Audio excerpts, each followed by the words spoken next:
Hello, what is up YouTube? It is your boy Brocast. Welcome back to my channel. Today guys, we're going to be checking out another video, how to play Warhammer 40k 9th edition for beginners. So I'm going to check this out. It was recommended me by my friend Custodian to check this out, so I hope you enjoy it.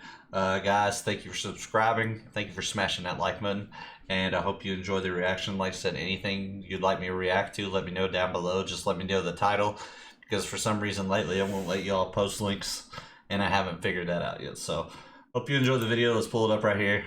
Let's check it out. It's pretty long, so let's do this. Hey everybody, how you guys holding up today? JT McDowell here with my good friend Tycho Umaga. We're looking at Warhammer 40k 9th edition, and we're gonna show you how to play today.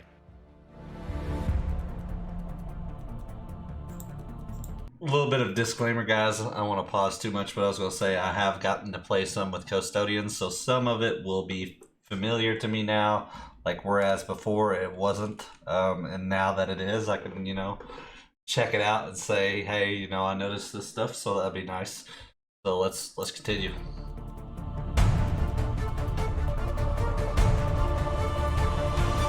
So JT, we're here with Playontabletop, bringing you the Indomitus Crusade. What are you bringing today to the tabletop? I'm bringing the Necron half of the Indomitus box set.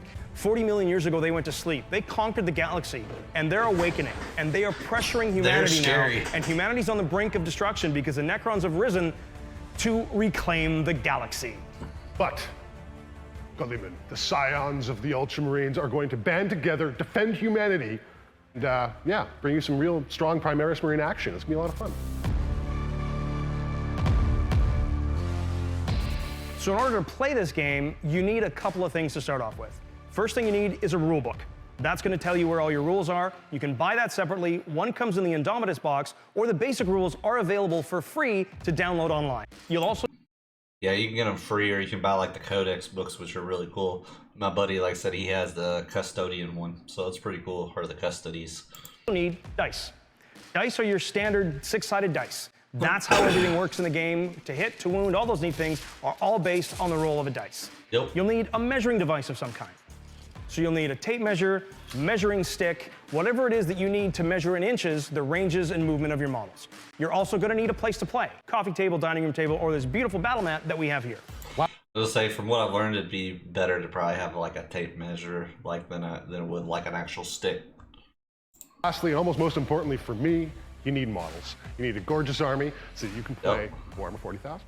And in those models, you have a couple of options. The stuff that comes in the Indomitus set is what we're showcasing here today, and is a fantastic way to start your hobby. However, there are codexes, rule books for each individual army, and you can add more units to your army, flesh out your force, and create crusading Marines, unstoppable Necrons, vehicle-bound Marines, Necron foot soldiers, Necron destroyers, Marines in jump packs, you name it, you can have anything you want, and all that information is going to be in that Codex rulebook. Yep. I'd say in the Codex book, I haven't really got to look at those, but I would imagine in the Codex book you could check out like all the abilities of which one is which, and it'll tell you what the warriors are like, or what the model is. That way you know. So that helps. Like I said, you can get the free online. Like, I've seen some of that, so it's pretty cool. So within your codexes, you'll find data sheets. These data sheets describe the units that make up your army. Those units are made up of models. Yep. So for a unit of bikes, you'll have 3 models, and that would be a discrete unit that moves around the tabletop together. Other times, you have characters. So that single model would make up a unit. Other times, you'd have a much larger unit. So this unit of Necrons, consists of 20 warriors in the one unit. Right, like I said, like different units have different sizes, so I have learned that as well from playing. Like I said, I played the Orcs actually, and my buddy played the Custody, so of course I lost. I took out 4 of his, so which is not bad. I was pretty proud of that, and I still gotta get better about my placement and stuff. But I've learned, like I said, the unit sizes and some of this stuff. So it's cool that I've been learning. Every unit in Warhammer has a data sheet. That data sheet contains the unit's name, in this case, Necron Warriors. It tells you how many models can be in that unit and their vital statistics. Necron Warriors, for example, under M, movement, have a movement of 5 inches. This means they can move 5 inches across the tabletop. I've learned about advancing too, so The second stat we're going to talk about is weapon skill. That is how well Necron warriors hit things in hand-to-hand combat. Their weapon skill is 3+. That means on a roll of a d6, they need to roll a 3 or higher to hit their foe. Ballistic skill is the next stat. Ballistic skill for Necron warriors is also a 3+. This means when they shoot a target, they need a 3 or better on a 6-sided dice to effectively hit. It's really cool how all that like determines it, and then like just because you hit doesn't mean you wound. I've learned that. You get excited about hitting, but then you gotta roll that dice, and then you gotta roll it right to wound whatever you're hitting. And that's determined on a strength and toughness. So I'm sure Strength is a statistic that describes how hard something hits in hand-to-hand combat. Often weapons will have strengths unto themselves that can make them more effective at damaging things. Toughness is a measure of how resistant to damage a model is. Strength versus toughness is used to calculate if a model takes a wound or not. Wounds describe how much damage a model can sustain.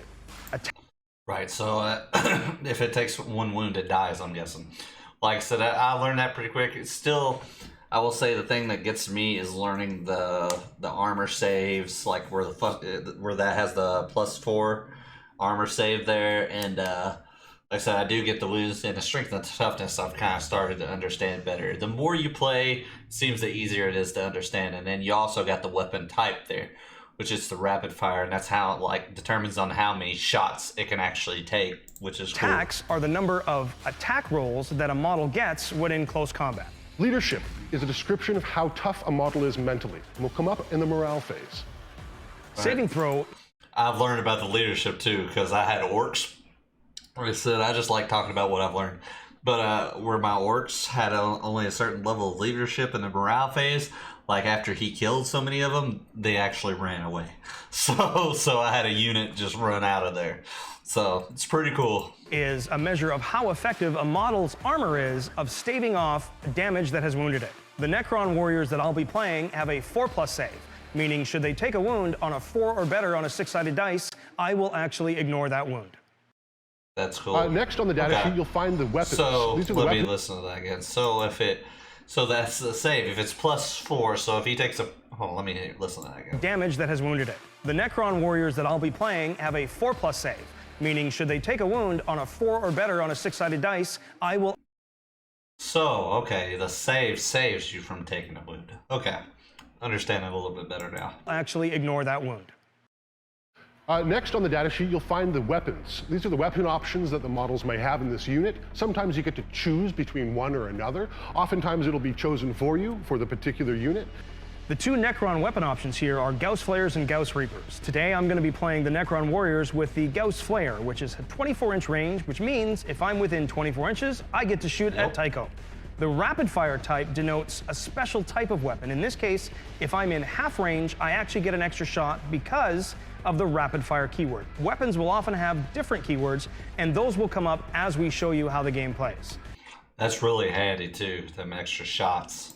Strength is a measure of how strong my gun is. The armor penetration. And what he was back to saying there, I'm gonna let it play, and then I'll talk here in a bit. I know I've been talking a lot. Excuse me. But what I was gonna say is I like how like some models could pick between two different things, like to shoot, you know, two different types, weapon types.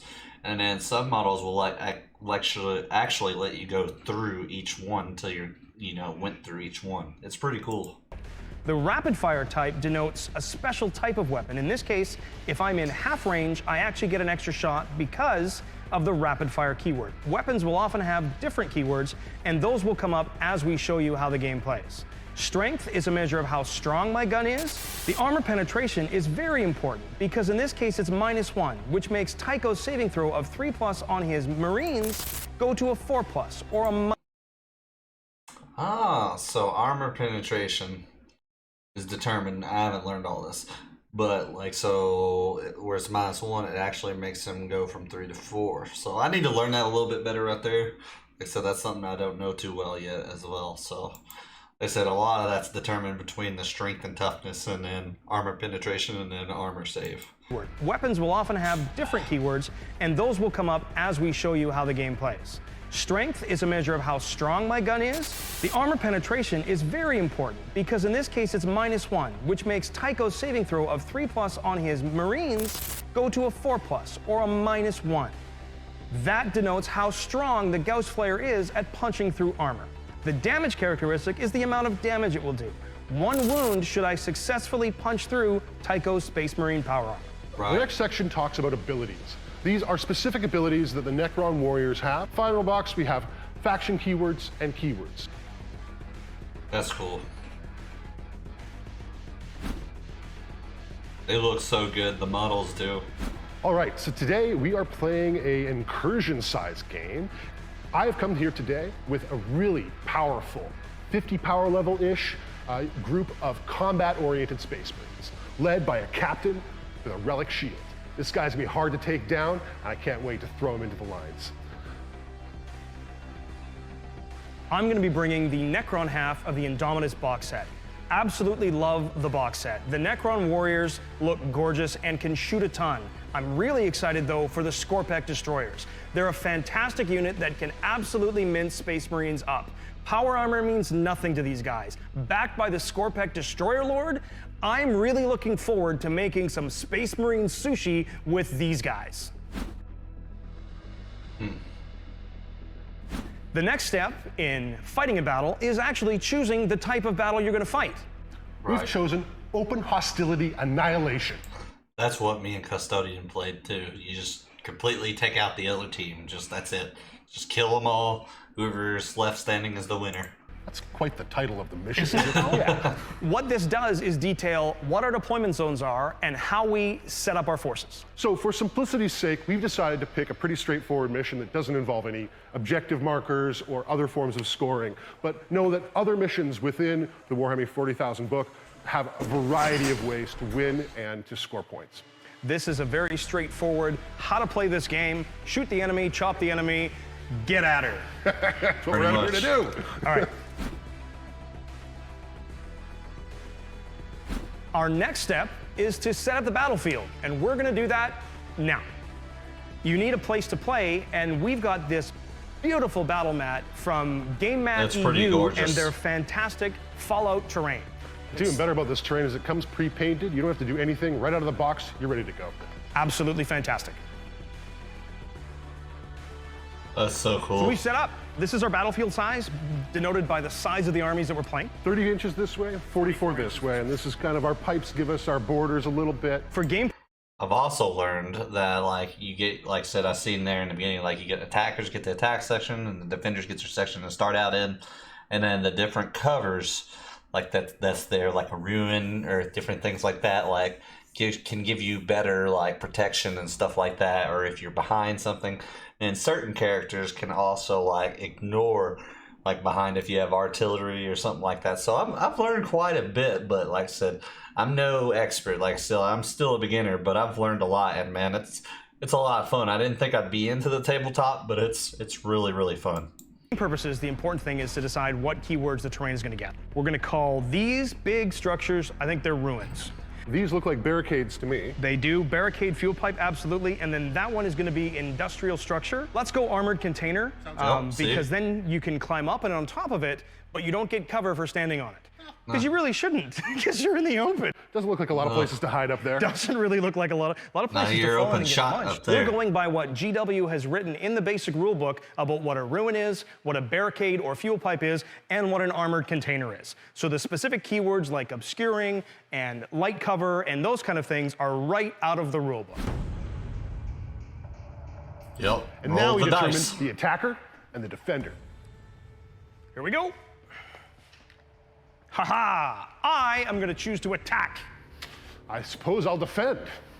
So we're playing Open Hostility Annihilation, and my deployment zone is this corner of the board, 10 inches off of the center, and Tycho gets the opposite corner of the board. So step 6, declare reserves. Reserves and transports. None of us have any transports, so nobody's to embark, but I am going to put my Scorpek destroyers for one command point. I'm going to use strategic reserves, and I'm going to place them, start them off the board. They'll be able to... Okay, so I didn't know that. See, now that I know that, I could use a command point and keep some of my, keep a unit back. So I might have to do that sometime. come on turn. Also, by the way, we're going to rewind. I didn't want to cut him off. I was going to say, we are going to be actually uploading some tabletop different gameplays from me and Custodian. We're going to do different factions. He made me a death core of Krieg that I'm going to run against his custodies, and he's also got like several Dark Angels, different ones, and we're going to put that on the channel, like I said. So I can't wait for that. Reserves and transports. None of us have any transports, so nobody's to embark, but I am going to put my Scorpec destroyers for one command point. I'm going to use strategic reserves, and I'm going to place them, start them off the board. They'll be able to come on turn 2 or turn 3 and be able to come on from a board edge, not counting your home board edge. I'll also spend a command point and put my Eradicators into strategic reserve. I don't want you being able to remove my big nasty guns off the table right away, so I'm going to put them back. Okay, now that I know that, So now, Custodian, as I've chosen to attack, I'm going to deploy my first unit, and then you're going to deploy a unit until we run out. I'm going to start with my Canoptic Scarabs. I think the first unit I'm going to deploy is my Assault Intercessors. I am going to deploy my Canoptic Reanimator. He is going to go back here, and because this is a ruin, and because I am behind it, you cannot see through unless you can draw a 1mm thick line to my base. So even though there's a window here, if you can't draw a straight line to my base, he is going to be obscured. That's cool. I'm going to deploy my Outriders to edge my deployments. I'm only pausing one last time for now to let them do the thing. Just to say those models are amazing looking. Like this playing field and the models, top notch, man. I can't wait to buy some models one day. I'm going to deploy my Necrons next. They have a 20-man unit. Unit coherency is important in 40K, and depending on your unit size, you have certain limitations. The smaller the unit, the farther apart they can be. For example, Tycho's Outriders just have to be within 2 inches of one other model. However, my 20-man Necron squad, every model has to be within 2 inches of 2 other models. My next drop is going to be my captain. He wants to make sure that my Assault Intercessors know where they're going. Right. I'm going to place my Scorpec Destroyer Lord next. Characters in 40K are only untargetable if they are within 3 inches of a unit that has more than 3 models, or a vehicle or monster. I think I've learned about that. Cannot shoot an enemy character with 9 or less wounds while they're in 3 inches from uses and not to close. So they can't. So you can't just like shoot at them. Yeah. So I've learned about that rule from Custodian as well. Like I said, he's been teaching me a lot. So big shout out to Custodian. In this case, my character, my Scorpec Lord, is getting protection from the wall of Necron warriors in front of him. My Blade Guard veterans will display at the edge of my deployment zone as well. That paint job is My Plasmancer fantastic and on those. Crypto Thralls are going to go right there. My Blade Guard Ancient. I'm going to put my Roll Warden down. So my Lieutenant is going to hang out over here with the Blade Guard veterans. Looks like an Ultramarine castle. Yep. My Overlord is going to deploy again behind the wall of Necrons. My Chaplain. That's me completely deployed. You get to deploy the rest of your stuff.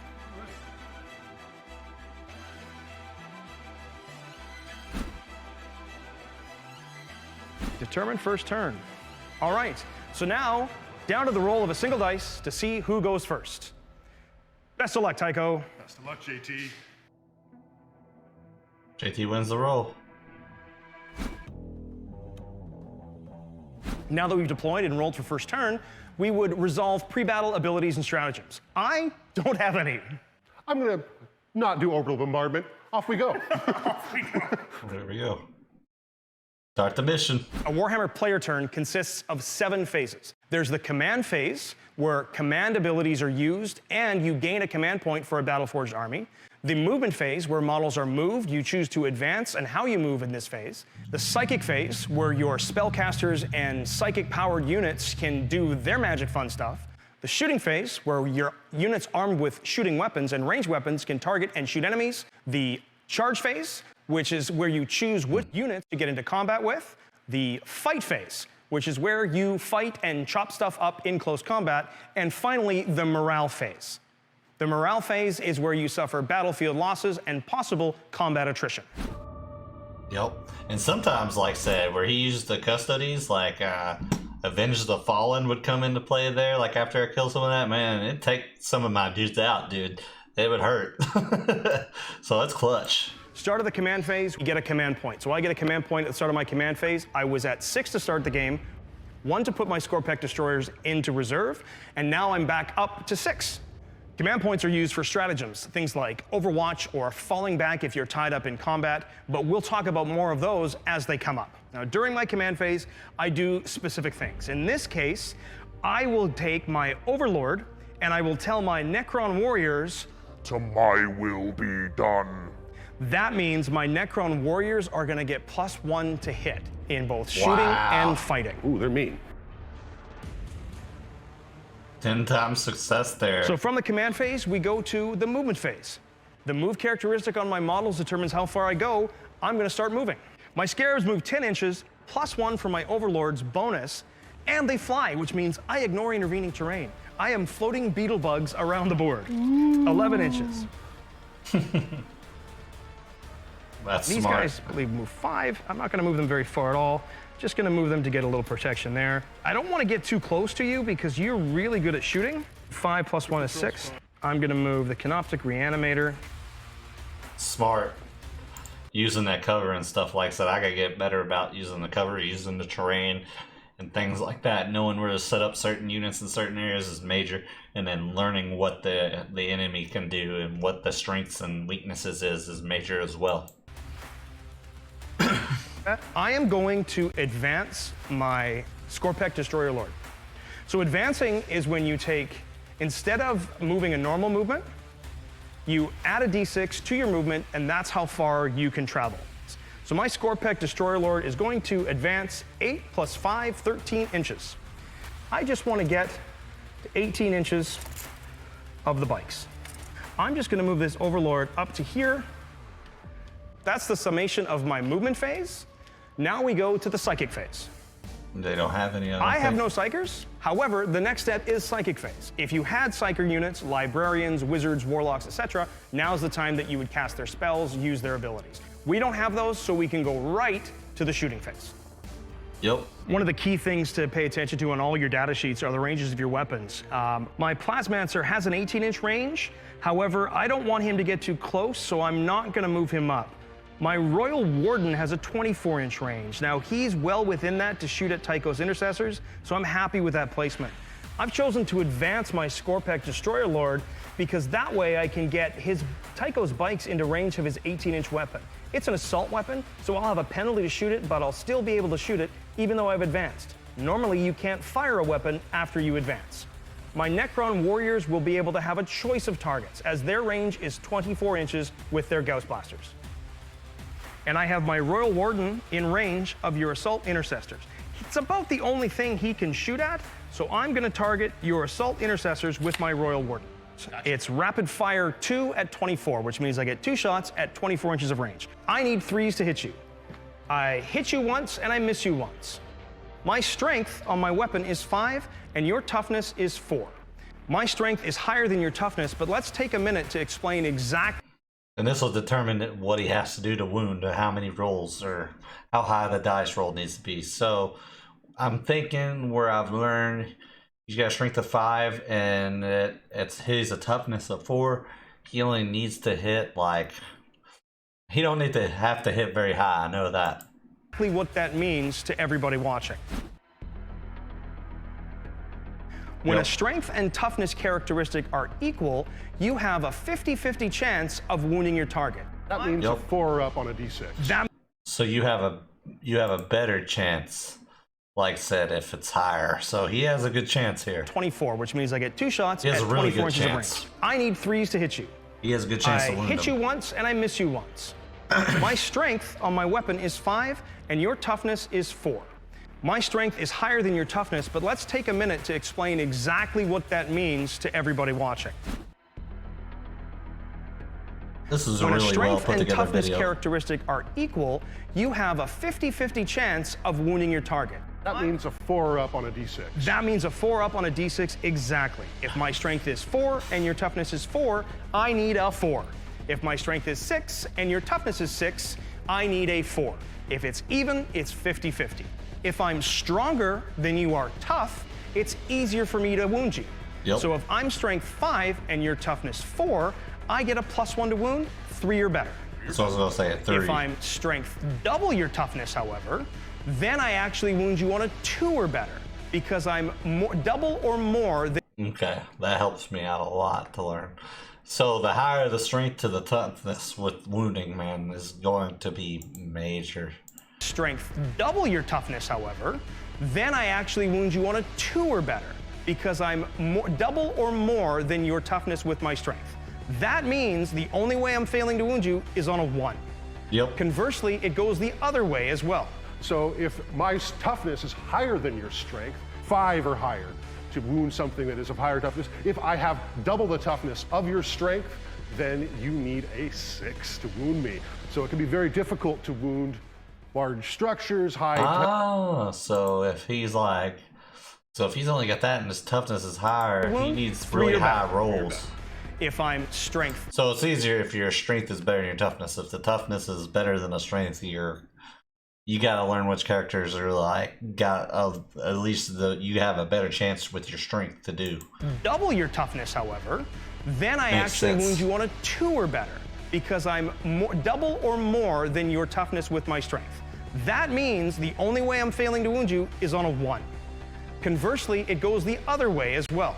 So if my toughness is higher than your strength, 5 or higher, to wound something that is of higher toughness. If I have double the toughness of your strength, then you need a 6 to wound me. So it can be very difficult to wound large structures, high toughness monsters, and vehicles.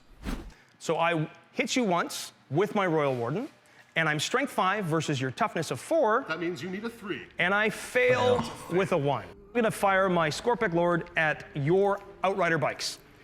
18-inch range, I'm within range. And my weapon is an Assault 2d3 Blast. Now, Blast was really good against big units, but against a 3-man unit, it doesn't get the bonuses. If you had, say, a 10-man unit, I would actually get a minimum number of shots with my Blast weapon. I'm gonna fire 4 times total at your unit. So normally, you'd be trying to go for 2s, but you advanced, meaning that you can still shoot your assault weapons, but at a -1. So you're hitting me on 3s.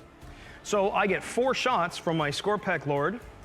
I'm normally ballistic skill 2, but as we said, I advance, so I'm -1 to hit, which puts me hitting you on 3s or better. That's right. But because I'm a destroyer and I hate everything, hardwired hatred, I reroll 1s. So on 3s, 2 6s and 2 1s. Well, we couldn't get farther end of the spectrum. Hey. Typical play on dice.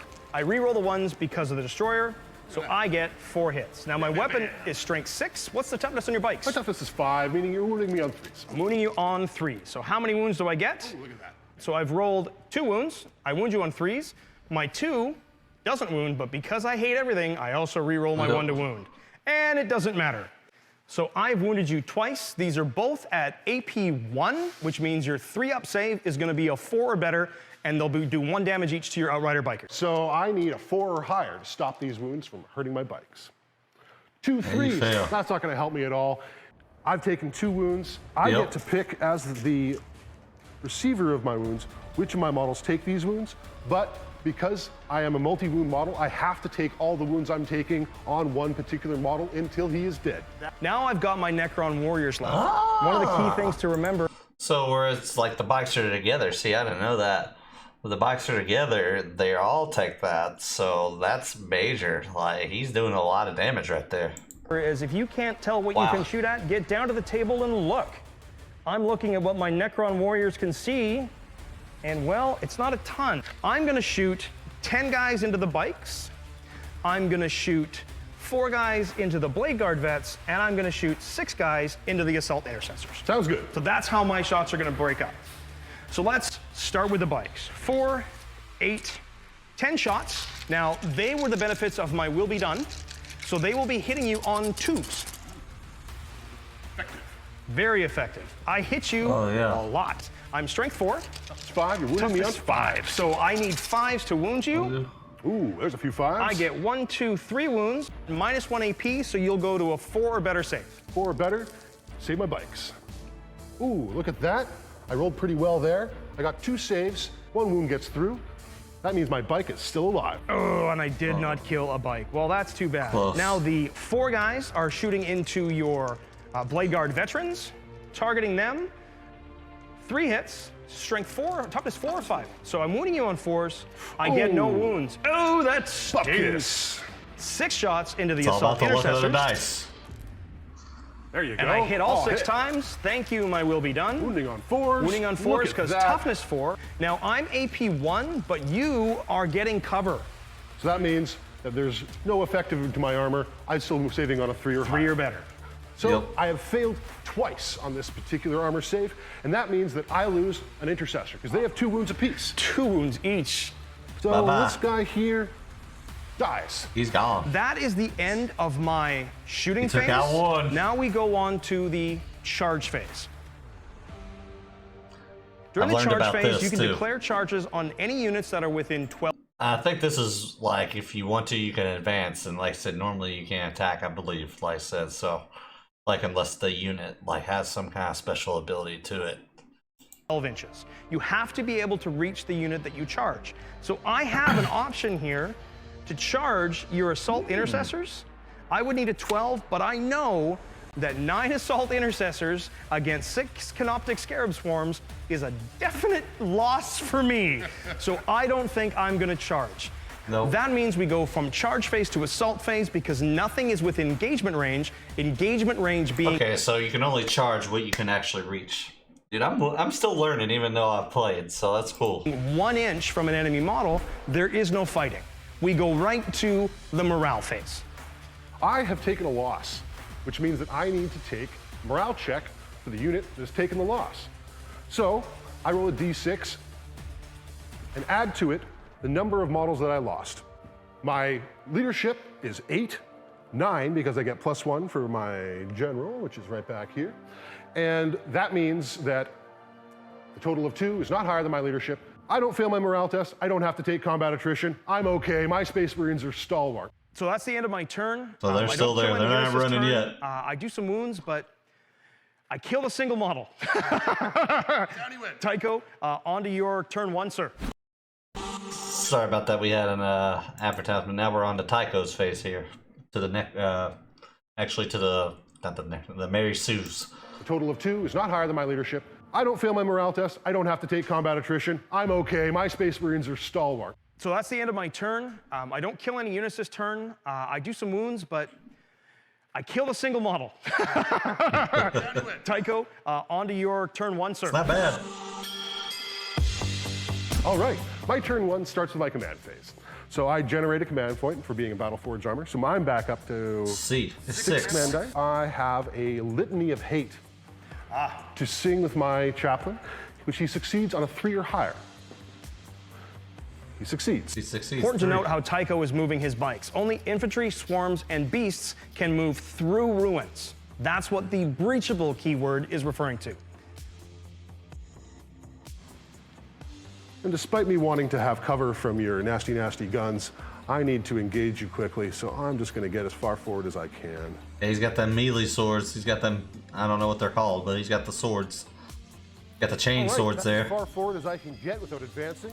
So movement is done. Do you have a psychic phase? I don't. None of my guys have the psychic keyword or any psychic powers, so that's it for the psychic phase. Moving on to shooting. So I'm going to shoot with my Outriders. They have rapid fire 2 weapons that have a range of 30. My strength is 4, your my toughness is 4, meaning I need 4s. Yep. You got a And I couple there. wounded you a grand total of 1 time! Oh, that's an unfortunate. So I need a 5 or better to save. I get a 5. I'm all good. 8 of them can lucky. see this crypto thrall. He's lucky for rolling that 5. They're near enough to their captain to reroll their 1s. 2 That's misses. cool. So I need 5s to wound. Luckily, I'm pretty slick and roll 3 there. I get to reroll my 1 for my lieutenant, I believe. Yes, I do. Yep. Oh, look at that. 6. So 4 wounds at -1. So 4 wounds at -1. 3, 4. I'm still within 3 inches of that barricade, so I'm going to get a +1 on my save. So again, +1, -1. I'm going to be on 3-up saves. Oh, look at that. Oh, so that's actually going to kill a crypto thrall, but I think I'm going to use a command point to re-roll one of my failed saving throws. Very nice. I have 6 command points. I'm going to use one of them, so 1 is going to fail for sure, and I need a 3 or better to keep him alive, and I don't. And I don't. spend my command point, and I still lose a He crypto. tried. And those command points, man, they can come in clutch, like to do some rerolls and to put like your, like I said, like he did, he put his unit outside and hasn't brought them in yet. So that's, I mean, it helps big time. So moving right along, I'm going to head to my charge phase. To the charge Here we phase. go. All right, sir. All right. So I need an 8 or higher on 2d6 to make this charge. I cannot choose to overwatch because scarab swarms don't shoot. Oh, look at that, it's a 7, but I don't like that 7. I have a command dice left, so I'm gonna head down to 5 command points and re-roll that charge. And here's the key. Because you're choosing to re-roll a charge test, you have to roll both dice. Into And there it is, 10. a 10. All right, so that charge was successful and re-rolled, and you don't He's have a right re-roll there. again now. I am out of re-rolls for this charge phase. We'll see how far I can get with my bikers. Okay, so you're gonna declare a charge on my Necron warriors? That's right. I am going to overwatch. Overwatch. Now, overwatch is a stratagem. It'll cost me a command point, and every one of my warriors gets to shoot you as if it were the shooting phase. The only difference is I only hit you on 6s. So I'm gonna have 19 warriors firing at your bikes. I'm under 12 inches away with my unit, in rapid fire range, doubles my shots from rapid fire 1 to 2, so I get 38 shots. 38 shots, I hit you 4 times. I'm strength 4, you're toughness 5. You gotta get 5. I wound you One time. once. Once. So 1 AP1 against your bikers. Oh no! I failed. And I can't re-roll that. It's during my charge phase. I've already used my command re-roll. That's true. Sadly, that means I lose a bike model. 1 bike. Yep, one bike's gone. I did kill a bike. Now I get to try and actually sink this charge home. 6-inch charge, not a whole lot. It doesn't mean that I can't probably move away, far enough away to get away from your Scorpec Lord, who's going to have a heroic intervention move, which I'm a little worried about. That 6 was actually a pretty bad roll on my side, and does leave me within 3 inches, even if I scoot over. My Blade Guard veterans have an off chance of being able to make it through all this terrain and actually engage. They will go for a Hail Mary. I need a full boxcars, a 12 roll here, a heroic charge Ooh. from the Blade Guard veterans. It's close, but not close enough. Sadly, they fail. That means that I don't move at all. That would be the end of my That would've charge been phase. clutch. I don't get to move anything else. I get to do a heroic intervention. Heroic intervention happens when a unit is within 3 inches of a character and that character is not already in engagement range. If you'd rolled farther, you would have got away, but he is going to heroically intervene into the bikes. That means I'll get to fight your bike. To do a fight, first I start with my pile-in move, which means I can move 3 inches before fighting. So over here, this is going to count for a lot. It's going to allow me to get way more intercessors into the actual fight by hopping over these barricades. That's cool. Oh, he's about to tear Now- them up. You can fight through barricades. So my pile-in move allowed my entire unit to get within engagement range. That's cool. I have 9 intercessors on the charge here. All right, so I'm going to start with my Assault Intercessor Sergeant. He has 3 attacks right out of the box. He has an Astartes Chainsword, which adds another attack. And he also has Angels of Death, which means that he's charging or has been charged or is heroic intervening, he gets an extra attack. So he alone is going to dish out 5 attacks into That's these a swarms. lot for one Here he dude. goes. He only hits 3 times. My strength is 4. Canoptic Scarab Swarm is toughness 3. That means I wound you on 3s. Look at that. 3 wounds. Fantastic. Ooh. Astartes Chainsword is -1 AP. My Canoptic Scarabs have a 6-up save. No safe. They're done. So that's, you're just gonna That base get chained has up good. 1 wound 4 remaining. wounds apiece for these swarms. 4 So wounds apiece for the Canoptic Scarab Swarm, yeah. So 11 wounds total. So Ooh. 4, They got damaged. 5. Big time. 9, 10, 11. All right, I've already fought, meaning now I get to choose to consolidate, which you have to do towards the nearest enemy model.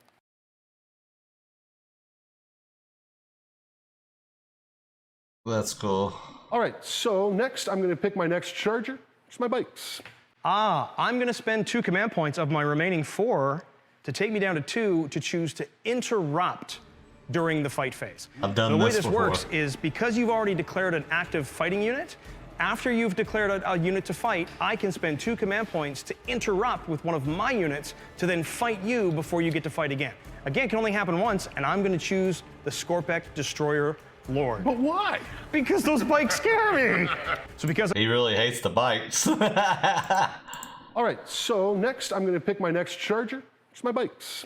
I'm going to spend 2 command points of my remaining 4 to take me down to 2 to choose to interrupt during the fight phase. The way this works is because you've already declared an active fighting unit, after you've declared a unit to fight, I can spend 2 command points to interrupt with one of my units to then fight you before you get to fight again. Again, it can only happen once, and I'm going to choose the Skorpek Destroyer Lord. But why? Because those bikes scare me. So because I spent the command points, I'm going to go big or go home. I'm going to hit you with my Hyper Phase Harvester. So it gives me strength +2 on his natural strength of 6. So I'm hitting, it's a strength 8 weapon. It's AP 4, and it's a flat 3 damage. But I'm -1 to hit you. I normally would hit you on 2s, but I'm -1 to hit because of the weapon. So now I'm hitting you on 3s. However, I'm a Destroyer Lord. I reroll once. So hitting you on 3s. Oh my! Hit. Strength 8 4 versus toughness 5 on the bikes is 3s. Rerolling the 1s because I'm a Destroyer Lord. Oh! So I do flat 3 damage and flat 3 damage all at AP -4. -4 means that I don't get an armor save. Nope. No, you don't. So I don't get to roll any dice there, and I take a total of 6 damage to my unit. He's gone. You can't overflow, so you kill off my not sergeant. I've got a lone bike sergeant. He has 3 attacks base. He gets an extra attack for his Astartes Chainsword.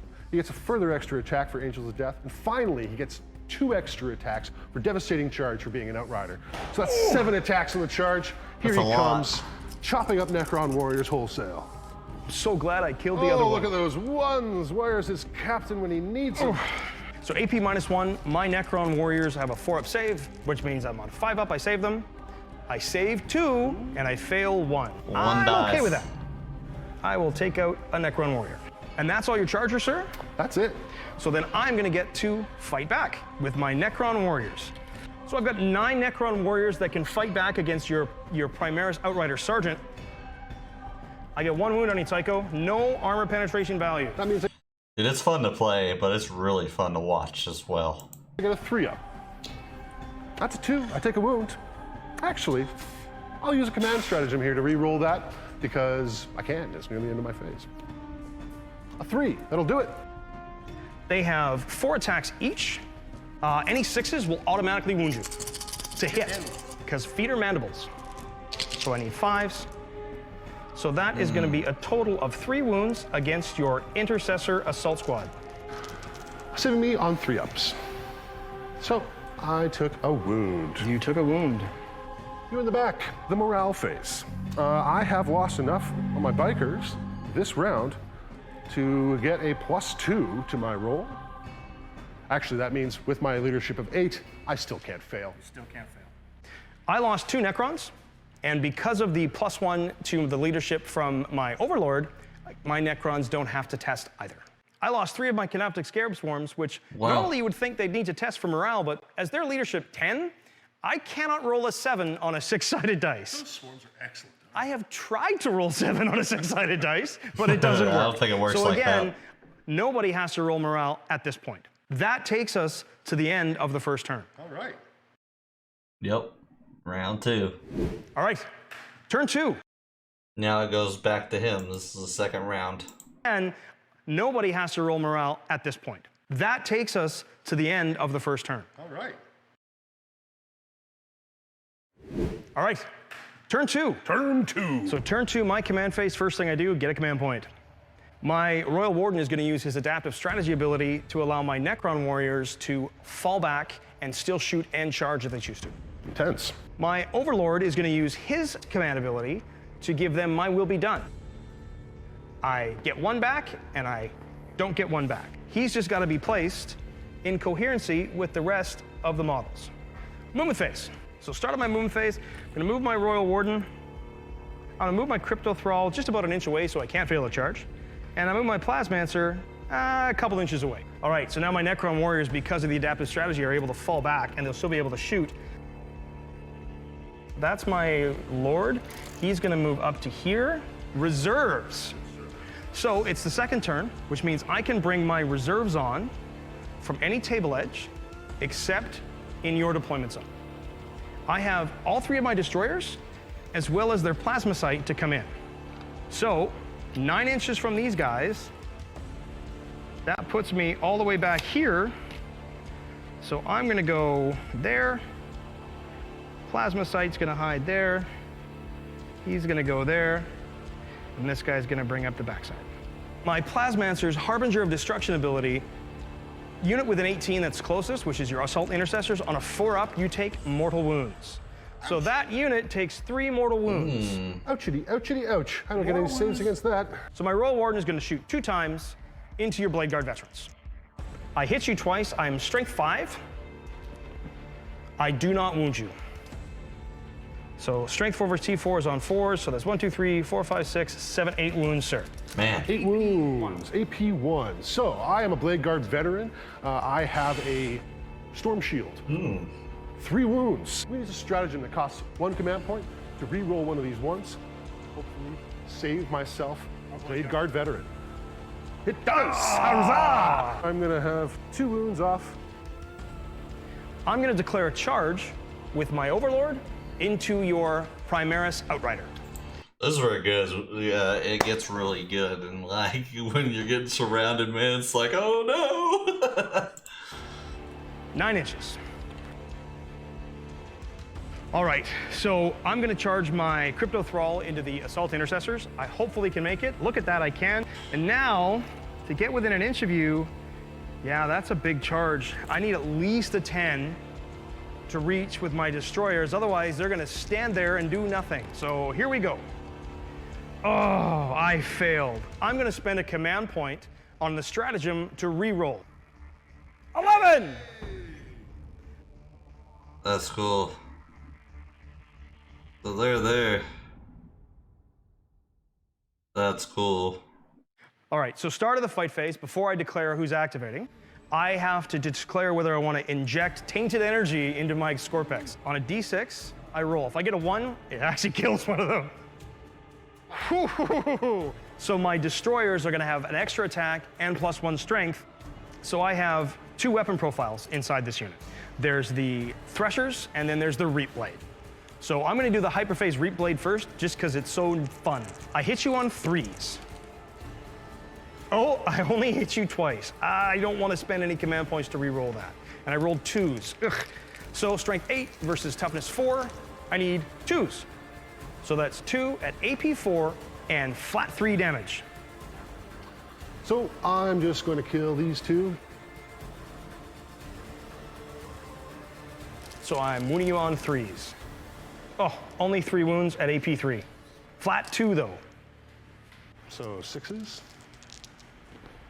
There it is. Look at that dice. 2, so it'll kill 1 guy.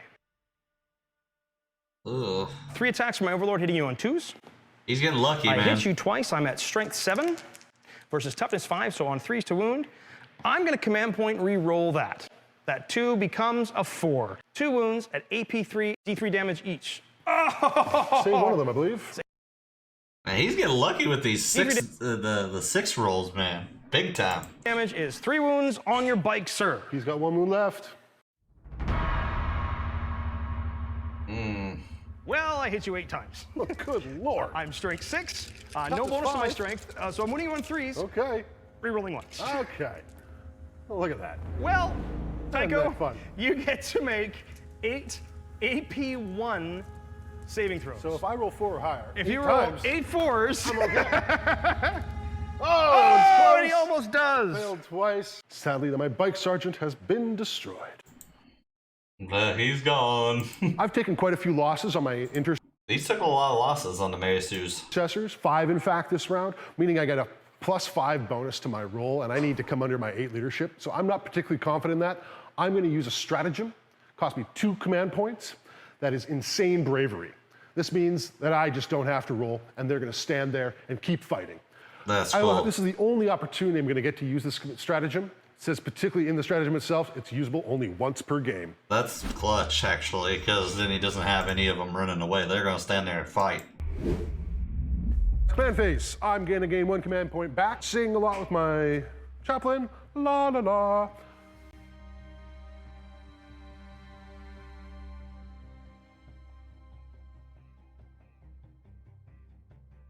So these 2 guys advance. They won't be shooting, and they will not be charging. But everybody else is available to do so.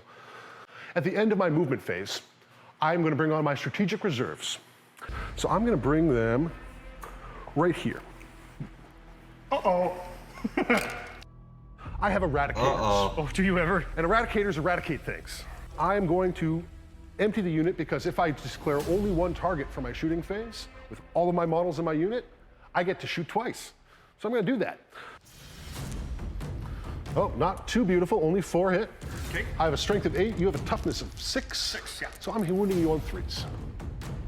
I'm going to use a command reroll to reroll my 2 because I want lots of wounds on this guy. For sure.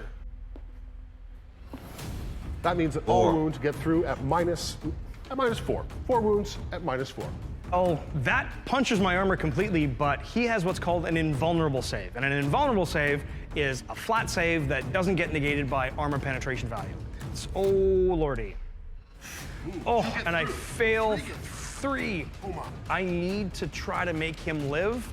So I'm gonna re-roll with my last command point, so I'm out. I need to make a 4 or better to save. And I do, so 2 of them go through. Now, I am within a foot, meaning that I actually get to roll 2 dice for damage and pick my favorite. Why's that? Because I'm a melt-a-weapon.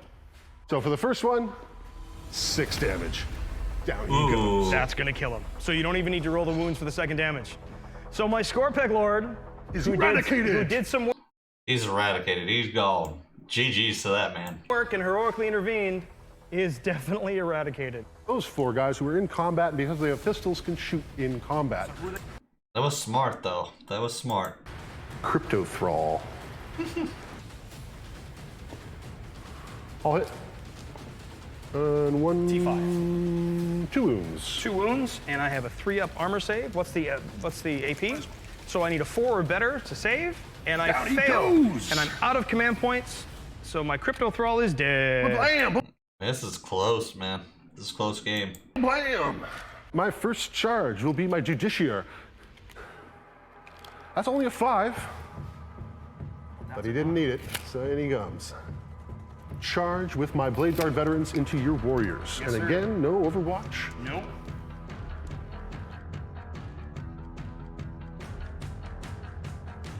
Lieutenant 8. That's a worthy charge. We'll go straight up over here to give the captain a clean run out. Clapham's got a clean run too. He needs an 8. Does he make it? A 3. I'm going to use my command point reroll here. That's an 8. That does it. Yes, sir. In we go. That's not good I'm for going the to heroically intervene with my Necrons. Plasmancer to get into range of your assault intercessors. Justiciar is attacking your Overlord. 4 wounds on you. And I make 2. 4 damage. I think I have 1 wound left. My Blade Guard veterans have 3 attacks base. They have Angels of Death, so they have 4. Sergeant ends up with 5, so that's going to be 13 total. Because I'm within 6 inches of my Ancient, I get +1, so I'm hitting you on 2s. Because I'm within 6 inches of my Chaplain, I get to re-roll. 1, 2, Wow, that's 3, clutch. 4, 5, 6, 7 Necrons. Captain has 5 attacks base, 6 in the charge, I believe. So, 4 wounds, -3, 2 damage apiece. 4 wounds -3, 2 It's not good for the Necrons now that he's up close like that. damage each. 2 damage each. So I'm going to kill 1 destroyer, and then the destroyer that is in base with the intercessors has 1 wound remaining. The lieutenant has 4 base attacks, 5 in the charge, 5 wounds. 5 wounds. So the first one, it's going to kill that destroyer. Wow. Away. And then the last 4, I need 6s. He's dead. And I think that is the end of the fight phase. So I lost A lot. 8 Necron warriors that turn. My leadership is 10, +1 from my Overlord is 11. So that, Sorry, we had another advertisement. and the last 4, I need 6s. He's dead. And I think that is the end of the fight phase. So I lost. You lost a 8 lot. Necron warriors that turn. My leadership is 10, plus 1 from my overlord is 11. So that means if I roll a 4, 5, or 6, I'm going to suffer the effects of morale. Oh, so I suffer the effects of morale. I lose 1 model automatically. So this guy cannot be reanimated, so he's well and truly dead. And now I have to roll attrition. So I have 3, 4, 5, 6, 7, 8, 9, 10. I'm not under half my starting value. So I need to roll for every model remaining in the unit. And on a 1, that model 2 will flee because of combat attrition. Had I been under half, on a 1 or a 2, I would actually lose more models. So I have 10 models remaining. 2, 3, 4, 5, 6, 7, 8, 9, 10. On any 1s, these guys, I lose more models. I'm okay. Ooh. Good thing I wasn't under half, I would have lost more. So that's all I lose for the morale phase. At the end of the second turn, exactly what I thought was gonna happen. The moment you got to grips with my lions, you started to munch the crap out of me. I think you're in a really good place now. If I can get some reanimation back, if I can get these back up, and then I can shoot you enough, I think I can hold you off, but I'm really in tough with my overlord there. He's gonna have to get out of there. I'm in a tough spot, and the Marines are definitely in a good spot, I think, to take this. What do you think, Tycho? I think that the second round has shown that, once I've got to grips, I'm able to do some damage. It's really cool. He's a good sport about it too, man, teaching people. Take out a serious threat on this side and a serious threat on this side. I think I'm in a good position to move in. At the same time, you can reanimate and move your unit back and do a lot of damage there. We'll see how this plays out, but I feel pretty confident that I've taken the center of the map. I'm showing the crusade off and using power swords to their full effect. Oh, Are you yeah. ever?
Looks like the Space Marines won.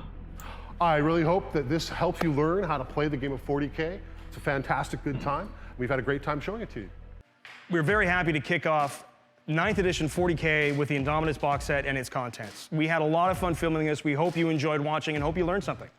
Until the next time you see us in the far-flung future of a grimdark universe. That was nice, man. Freaking that video was really clean, really informative. Like I said, a lot of it I've learned, but some of it I didn't understand, like with the stratagems and stuff like that. So it's cool to still watch it, and you can always learn something. No matter how good you get at something, you can always learn. So guys, stay awesome. I hope you enjoyed the reaction. Like I said, thank you so much. Thank you for subscribing. Thank you for smashing that like button. We'll see you guys in the next video.